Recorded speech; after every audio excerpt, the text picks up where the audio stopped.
लेना। मैं ना भारती एक छोटा सा बड़ा 30 सेकंड में क्विक किस्सा बताता हूँ। प्लीज पाजी। जूहू में मेरा एक छोटा सा होटल है, उसके सामने बहुत कचरे का ढेर लगा रहता था। जब मैंने होटल खरीदा तो मैंने बोला यार इधर कचरा मत फेंको, तो जो पूरे उस गांव के लोग थे बोले हम तो कचरा यहाँ पे 30 साल से फेंक रहे, हम तो यहीं पे फेंकेंगे ही फेंकेंगे। मैंने उन्हें बोला कि एक काम कीजिए, आप कचरा फेंकते फेंकते थक जाओगे, मैं उठाता उठाता नहीं थकूंगा। क्या बात है।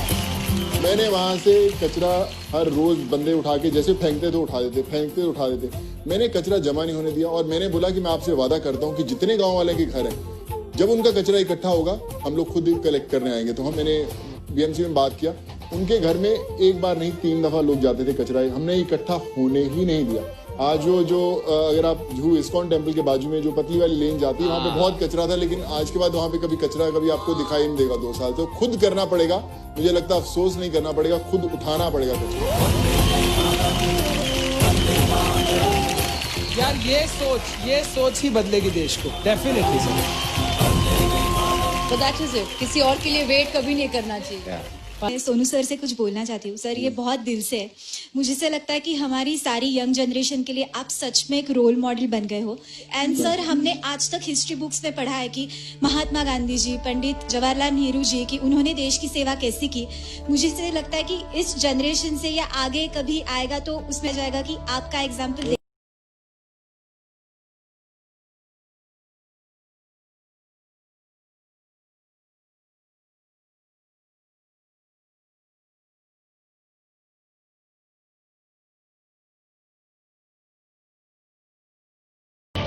कि आपने एक हेल्प की थी, तो उसके बारे में प्लीज बताइए। जब हम लोग किसान की बात करते हैं तो मुझे लगता है कि देश की बात करते हैं।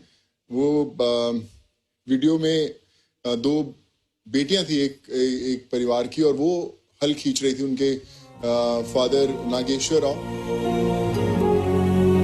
चित्तूर में उनकी कई चाय की शॉप थी जो बंद हो गई, और फिर उनके पास कुछ खाने के लिए नहीं थे तो हल जोत रही थी, और जो माँ थी वो बीज डाल रही थी, फादर हल को पुश कर रहा था, और 2 बेटियां जो थी हल खींच रही थी। तो वीडियो मुझे किसी ने टैग करके भेजा और मैंने फोन लगाया वहां पर चित्तूर में, और जब फोन लगाया तो मैंने नागेश्वर राव से बात किया तो उनकी काफी हालत खराब थी और कुछ नहीं था उनके पास। उन्होंने बोला कि अगर आप मुझे बैल ले देंगे, अगर आप मुझे 2 बैल ले देंगे तो मैं तिरुपति से जाकर लेकर आऊंगा कल, और मैं अपने जो खेत हैं उनको वापस से हरा भरा कर सकता हूँ वापस। तो मैंने बोला कि आप टेंशन मत लें नागेश्वर राव जी, कल आपके खेतों में एक नया ट्रैक्टर खड़ा होगा। और मुझे याद है कि मैंने बोल दिया 9:30-10 बजे, और जब मैंने अगले दिन रियलाइज किया, उस दिन संडे था, लॉकडाउन था, आंध्रा में भी पूरा लॉकडाउन था। मेरे बड़े अच्छे एक दोस्त हैं करण चंडीगढ़ से, मैंने उनको बोला कि यार करण, मैंने वादा किया कि हमें ट्रैक्टर भेजना है, कहीं से भी पंजाब से उठा के कहीं से भी लेकर आए, ट्रैक्टर एक उनके खेतों में पड़ा होना चाहिए। हमने आंध्रा के अंदर वो ट्रैक्टर 4:30-5 बजे एक नया ट्रैक्टर के घर पे पहुंचा दिया। बड़ा खुश हो गया।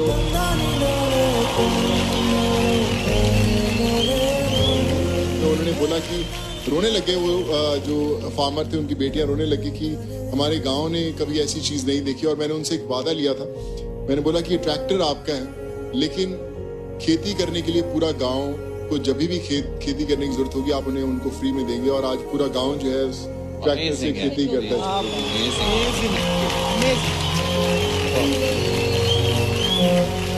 ओह मैन, सोनू पाजी जी भाई, थैंक यू सो मच। भाई, आपने इतने सारे जरूरतमंदों की जरूरतें पूरी की है, आपने ऐसे हालातों में लोगों को घर पहुंचाया है।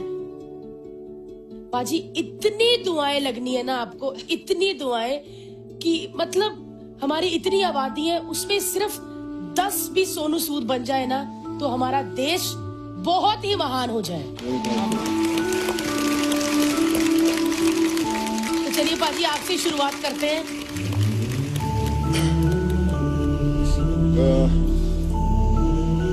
मैंने ना देखा है जो आपने किया ना, मैंने देखा है रियल में। तो मैंने सोचा नहीं था कि ये सब ऐसा होगा या कैसे कर पाएंगे, पर आई रिमेम्बर कि जब मैं जाता था तो ऐसे ही प्रेग्नेंट लेडीज थी जो खड़ी होती थी, और उनकी आंखों में एक ही था कि आप मेरे को घर भेज दोगे क्या, पक्का मैं चले जाऊंगी।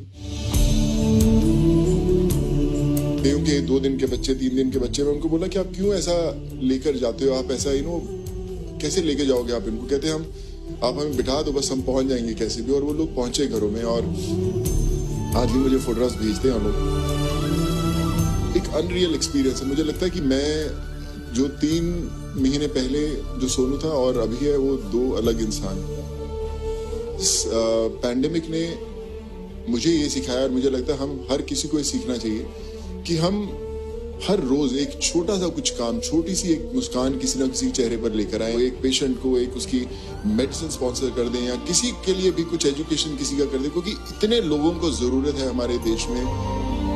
कुछ ना कुछ करना बहुत जरूरी है, तो ही जो हमारा देश है वो नॉर्मल हो सकता है। बट जो आपने आज परफॉर्मेंस की, मेरे पास शब्द नहीं है। Thank you so much. और मुझे लगा कि मैं शायद वापस उसी दौर में चल गया और मैं नहीं चाहता कि अभी वो दौर वापस आए हमारे देश में, कभी आए, कभी नहीं आना चाहिए वो।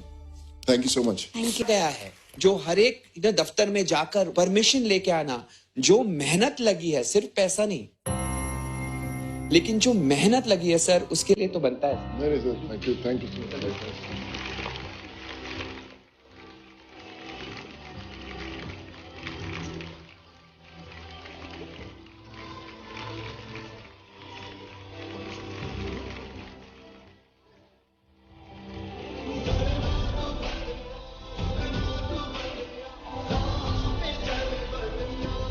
मैं ना ट्रेन भाई आपको एक छोटा सा बात बताता हूँ। जब आप किसी को वादा कर देते हैं कि मैं आपको भेज रहा हूँ और उनकी जो उम्मीद आप पर होती है, बहुत दफा ऐसा होता था कि परमिशंस कैंसिल हो जाती थी last minute.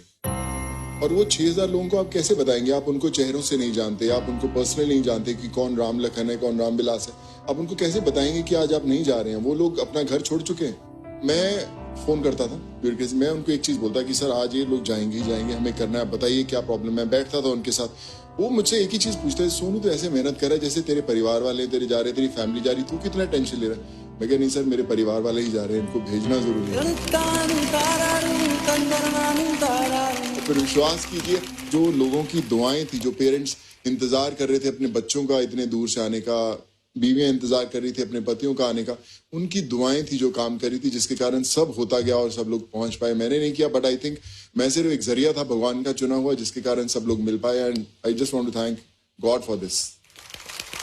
Super sir, deep respect for you. Sonu paaji, mummy पापा या दोस्त बोलते थे अरे सब्जी लेने भी मत जाना, दूध लेने भी मत जाना, करेक्ट, वायरस लग जाएगा। ऐसे में हमने आपके फोटोज देखे, आप 2000-3000 लोगों के साथ संपर्क में आते थे। सर आप फौजी हो, आपने बस वर्दी नहीं पहनी, आपने उतना ही रिस्क लिया।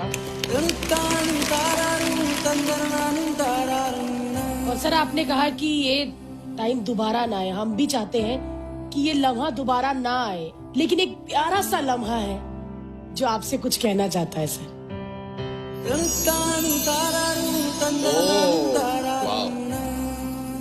ये है वो जो आज हम यहाँ पर देख रहे थे। ये एक सत्य घटना है, सच में ऐसा हुआ था। नमस्कार। नमस्ते सर, कैसे हैं आप? हम तो ठीक है सर। सोनू सर का आशीर्वाद से हम लोग घर पहुंच गए। अभी देखिए, अभी साथ में बैठे हैं, छोटा सोनू भी हुआ है। हम लोग भगत सिंह नगर में फंसे हुए थे और इतना मुश्किल में थे, इसका तो कोई पूछने वाला नहीं था सर। नहीं कोई दवा का ठिकाना, नहीं कुछ नहीं। तो सोनू सर को हम बताए सर ऐसा सा प्रॉब्लम है। तो सर ने बोले कोई बात नहीं बेटा, तुम लोग को हौसला रखो, हम लोग करते हैं कुछ जुगाड़ आपके लिए। तीसरे दिन उन्होंने स्पेशली गाड़ी हम लोग के लिए भेजाया और हम पर्सनली लेके गए स्टेशन तक। फिर एक ट्रॉली मंगाया हुआ, चल नहीं पा रही थी। ट्रेन में भी कोई चीज का दिक्कत नहीं होने दिया सर। ऐसा नहीं जो एक बार बिठा दिया और चले जाओ गाँव भैया। टाइम से खाना जो घर में नहीं मिलता था, किसी को मिलता होगा टाइम से, उतना अच्छे से खाना पानी इतना अच्छे से हुआ जिसका कोई हिसाब ही नहीं होगा। और घर पे आते ही 15 तारीख को बच्चा हुआ, लड़का हुआ, तो इतना बड़ा खुशखबरी हुआ सर सोनू सर के आशीर्वाद से। ये क्या बताएं सर, इतना बड़ा खुशखबरी तो समझ में नहीं आ रहा सर। सोनू सर का भी क्या, कैसे हम शुक्रिया अदा करें, हमको तो बोलने से नहीं ये हो रहा है।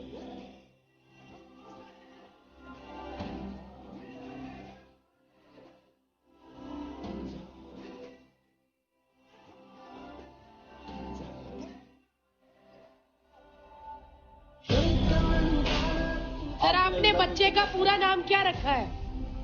सोनू चौधरी लगा हूँ मैं। हम लोग तो सरनाम थोड़ा अलग हो जाएगा, नहीं तो हम लोग सरनाम ही चेंज करा लेंगे। और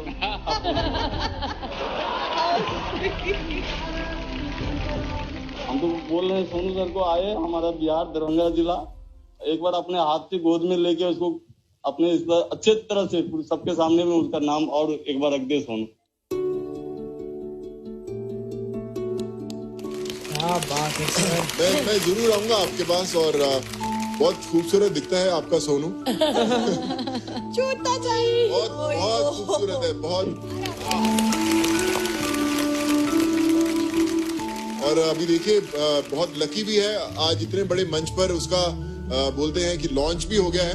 कल किसी को क्या पता कि जब बड़ा हो तो इसी मंच पर आके वो भी एक कमाल की परफॉर्मेंस करे और जीत जाए, और आप ऐसे ही पेरेंट्स के साथ उन्हें देखें। आप ऐसे ही आशीर्वाद दीजिए सर, ये भी किसी 4 आदमी की हेल्प करे। हम लोग को और कुछ नहीं चाहिए, ये 4 आदमी जितना आप हेल्प किया ना गरीब आदमी को, ऐसा ही ये भी हेल्प करे।